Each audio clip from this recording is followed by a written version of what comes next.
Salve, salve, amiguinhos! Meu nome é Sol Chaves e o nosso assunto de hoje vai ser sobre praxe. Olá!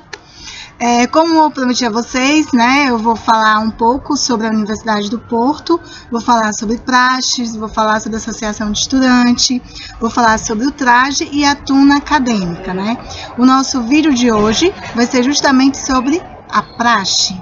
E nada melhor do que uma pessoa que já vive isso para nos contar a história da praxe. Essa é a Ana, ela é da Faculdade de Desporto, onde eu estudo também.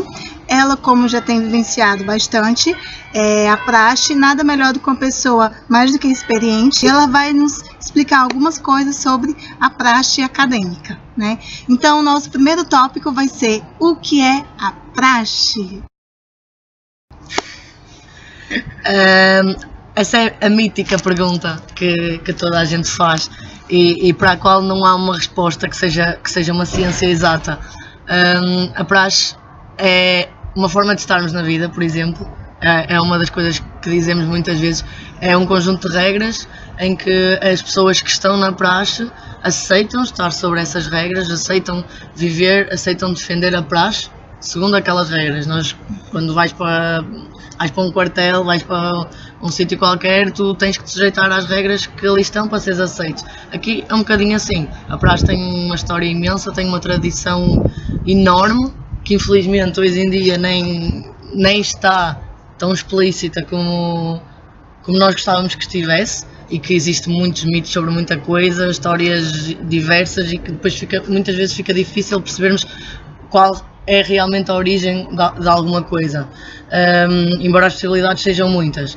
Mas lá está, a praxe é uma forma de nós estarmos na vida académica, é uma forma de nós defendermos a tradição. E uma coisa importante que hoje em dia se confunde muito, a praxe diz que e tal, a praxe é integração.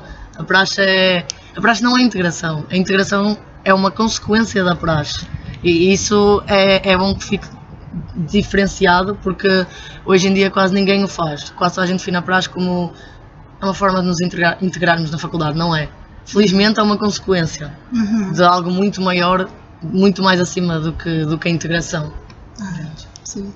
O que eu acho interessante, assim, vou ressaltar com vocês, a praxe, no Brasil nós chamamos de trote, né? Geralmente o trote lá no Brasil, quando você entra na universidade, é uma semana, dependendo da faculdade.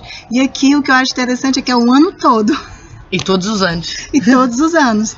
É um bocadinho diferente, lá está. Nós aqui, isso que vocês chamam de trote, parece-me a mim, atenção, parece-me a mim, que é aquilo que nós chamamos de gozo ao caloiro. Isso, que é diferente do praxar em si, é diferente da praxe. O gozo ao caloiro está inserido na praxe, mas, ou melhor, fazemos também em praxe, mas não é a praxe, não estamos a praxar propriamente quando fazemos o gozo ao caloiro.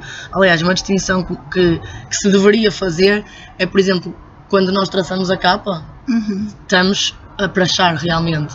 Mas nós podemos estar a fazer o gozo ao caloiro com a capa só sobre os ombros ou sobre o ombro.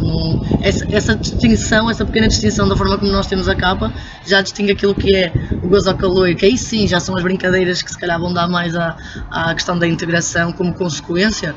Isso define-se como o gozo ao caloiro. A praxe em si é muito mais do que isso, lá está, é um conjunto de regras, de tradições, de história, em que toda a gente aceita defender aquilo e reger-se sobre aquilo. Ok, percebi. Mas o que eu acho também diferente de vocês é que o caloiro, ele fica de cabeça assim, baixa, né? Ele não pode olhar para os que estão de preto. Porque assim, geralmente geralmente não. Os caloiros, eles usam uma camisa assim, né? Que é diferenciada. E os trajados, né, são aqueles de preto, que mais à frente eu vou mostrar o vídeo para vocês, justamente falando sobre o traje. Então eu observei isso, que o caloiro ele fica de cabeça baixa e não pode olhar nos olhos dos que estão de preto. Por que isso, assim? Ora bem, essa pergunta tem também várias interpretações, como eu te disse. E a primeira, e que infelizmente é verdade, é que com o passar do tempo há pormenores que se foram perdendo, pormenores que se foram transformando ou alterando de alguma forma. O caloiro, nos primórdios da praxe, não olhava para o chão. O caloiro olhava para o doutor de frente, enfrentava as coisas de frente, como se costuma dizer. A hierarquia estava na mesma estabelecida, bem definida e vincada, até porque eles estavam certo, os doutores estavam de trás, e não havia essa necessidade do caleiro olhar para o chão. Se me perguntares a mim pessoalmente se eu concordo com o facto de caleiro olhar para o chão, digo-te que muitas vezes quando eu estou em praxe e eu quero ter a certeza que a mensagem passa, eu digo, vais olhar para mim nos olhos. E também havia uma frase que diziam antigamente também, que era: olha para perceberes quem te está a indicar o caminho. Ou seja, isso foi algo que se foi perdendo. Agora, existem várias interpretações hoje em dia para o caleiro olhar para o chão. Não quer dizer que sejam verídicas, porque lá está, o caleiro no início não olhava para o chão. Pelo simples facto de que o caleiro, por exemplo, é associado, comparado no seu estado inicial ao animal, ao bicho que está de 4, se ele está de 4, ele está a olhar para o chão. Compreendes? Sim. O simbolismo da questão. Se nós nos pusermos de 4, automaticamente eu estou a olhar para o chão. Isso. Daí o perceberem que ainda são bichos, que ainda são bebés, que estão a gatinhar. Que estão a aprender. Exatamente, e o bebê também, quando gatinha, está a olhar para o chão. Sim. É quase como o simbolismo de ainda és um bebê, ainda vais crescer, e à medida que vais crescendo, o teu horizonte vai aumentando. Okay. Isto é o que se diz agora, mas contra factos não há argumentos, e o facto é, no início o caleiro não olhava para o chão. Agora esta é a justificação para o caleiro olhar para o chão. Muito bem. Essa é a Ana, ela é da Faculdade de Desporto, onde eu estudo também, e ela vai nos explicar algumas coisas sobre a praxe acadêmica. Por exemplo, no caso, eu não sou de Portugal, né? Eu sou brasileira. Eu, como aluna internacional, só que eu vim para cá para tirar toda a licenciatura. Eu posso participar? Claro que sim. Nesse caso? Nós temos casos de pessoas que... Uma das minhas afilhadas veio de mobilidade, é brasileira, fez a praxe, candidatou-se à turna, voltou para o Brasil. Continua a ser doutora da nossa casa, da FQDF, e fez todo o seu percurso aqui na mesma. Não foi à praxe no primeiro ano dela, foi no segundo, levou mais uns quantos brasileiros atrás dela, e é uma experiência que ela ainda hoje olha para trás e tem imensas saudades. Por isso qualquer pessoa pode participar, desde que aceite estar sob a alçada da praxe, ou seja, desde que aceite estar sobre as regras que toda a gente cumpre naquele meio. Você pode nos falar também um pouco sobre as regras, algo resumido assim das regras da praxe? Ok, algo resumido, impossível. Tem muita coisa. Eles têm um livreto sobre a praxe. Isso é uma amostra. O que eles têm é uma amostra. É uma amostra aquilo nem sequer é o código de praxe. Aliás, infelizmente não existe um código de praxe, por exemplo, que seja universal em todo o país. Ou seja, se isso acontecesse, isso fazia com que a praxe se calhar realmente criasse uma imagem de norte a sul do país igual, que não acontece, infelizmente. Por isso é que depois temos assistido a algumas coisas menos boas relacionadas com a praxe, e é verdade, e temos que estar mente aberta para também assumir essa parte. Mas a verdade é que hoje em dia as pessoas julgam-nos, põem todos no mesmo saco, como se costuma dizer, sem sequer saberem que se calhar nós nem nos regemos assim tão bem pelas mesmas regras. Porque lá está tudo distorcido, e por uma coisa que façam lá em baixo, nós cá em cima vamos pagar. Nós vamos sair à rua e vamos olhar de lado por uma coisa que aconteceu no Algarve, por exemplo. Estou a tirar o sítio mais longe, sabes? Porque lá está, porque as regras não estão sequer uniformizadas. O básico, o geral, lá está, vem um bocadinho daquilo que falamos na pergunta anterior. Se eu aceito estar na praxe, aceito cumprir as regras. Por exemplo, aceito que tenho que estar trajado, e aceito que tenho que estar bem trajado. Aceito que há momentos em que, se eu vou ver uma serenata, tenho que traçar a minha capa. Se eu estou na faculdade, ponho a capa sobre os ombros. Por uma questão de respeito. Lá está, eu podia estar-te aqui a enumerar 1001 regras que o teu vídeo não dava 3 minutos nunca na vida. Agora, o crucial é respeitar o traje, ou seja, posso definir assim muito rapidamente. Para mim, pessoalmente, eu costumo dizer que a praxe é bom senso, respeito e hierarquia. E se tu conseguires englobar estas 3 coisas tu vais estar a respeitar tudo o que é da praxe. E se eu entrar mais nos pormenores, posso entrar se quiseres, mas vai ser muita coisa. A outra coisa também é as regras. Por exemplo, na FADEUP pode ter uma regra, e na faculdade de outro tipo de faculdade aí pode ter outra regra.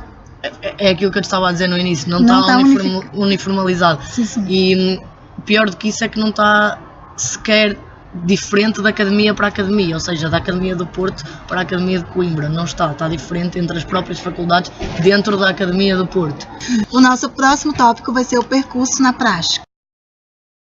Como que seria assim o percurso? Como que ele chega, depois ele vai subindo? Como que seria? Ok, há vários nomes que eu podia estar aqui a dar-te, mas vou focar-me no básico, mesmo antes de ser caloiro há mais nomes que também existem, mas pronto, para dar para perceber de forma simples, o caloiro, depois de caloiro passa ali por pastrano, que é antes de ter a segunda matrícula, depois passa a semiputo, e aqui há uma questão importante que é, dependendo de casa para casa, por exemplo, a nossa casa tem 3 anos de licenciatura mais 2 anos de mestrado, isto é importante que fique bem explícito.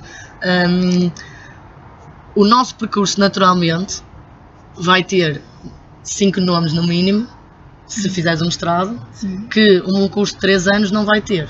Que um curso de 4 anos não vai ter, ou seja, nunca vai ser igual de casa para casa, porque depende muito do número de anos que tu tens, do número de matrículas, do número de anos que o teu curso tem.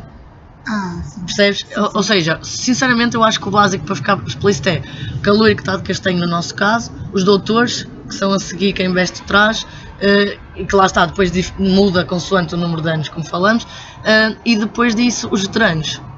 O veterano é aquele que já terminou o curso, à partida, que já não veste o traje, simplesmente usa a capa. Isso por acaso tem uma história engraçada, que também vem do início da praxe e da origem que foi em Coimbra, em que no final era o simbolismo de é finalista, acabou o curso e rasgava-se o traje.